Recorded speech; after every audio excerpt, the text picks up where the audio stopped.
Right, hi 230. So this is a lesson for May 21st. We're still working on Pythagorean theorem. We're going to be working on it for a while now. I think we've got like, I don't know, 8 lessons or something like that. So in it, the review at the top to do now is just some more practice from yesterday. Your review, remember the hypotenuse is always the side that's the longest. It's the one that is not touching the right angle. The 2 legs are the ones that are touching the right angle. In it, you can label this one A and this one B, or this one A and this one B. It doesn't really matter as long as the hypotenuse is C. So we've got our A squared plus B squared equals C squared.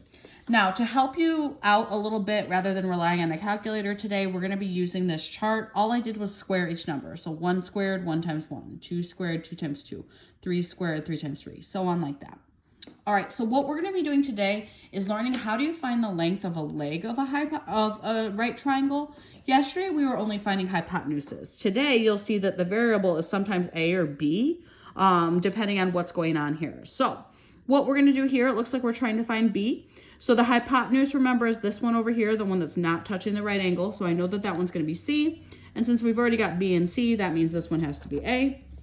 So now I'm going to plug that into A squared plus B squared equals C squared. All right, well, A is 4, so I'm going to do 4 squared plus, I don't know B, so I'm going to write B squared equals, well, I do know C, and it's 5 squared.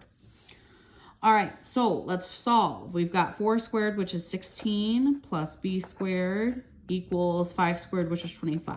All right, draw my river. I need to move the 16 over because I need to get this variable by itself. So minus 16 and minus 16, these are going to cancel out. B squared equals, well, 25 minus 16 is 9. Now I just have to square root it. Well, the square root of 9, I can easily see right up here, the square root of 9 is 3. So that means that B is equal to 3. So that means this side up here has a length of 3. So let's try that again, all right? So looking over here, they tell me this side is A. Well, this one's got to be the hypotenuse because it's not touching the right angle, so that one's C. So I must know that this one over here is B. So let's fill these in. A squared, I don't know. B squared is 8, so I'm going to do 8 squared equals C. C is 17, so I'm going to do 17 squared, right like that. All right, so I've got A squared plus 64, because 8 times 8 is 64, and 17 squared is 289. All right, now I've got to go ahead and draw my river. Subtract 64 from both sides. These will cancel out. And when I subtract it over here, I'm going to get 225. So I get A squared equals 225. Well, if I look right up here, the square root of 225 is 15.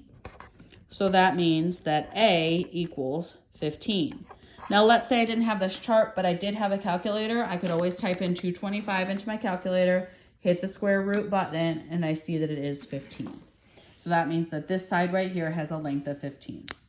All right, I'm going to have you finish up the rest of these on your own, and I will post my notes online. Pay attention to see if it's asking for a hypotenuse or a leg. So right here, this is a leg you're trying to find. But the one below, this one's a hypotenuse you're trying to find. So make sure you're paying attention. All right, talk to you guys later.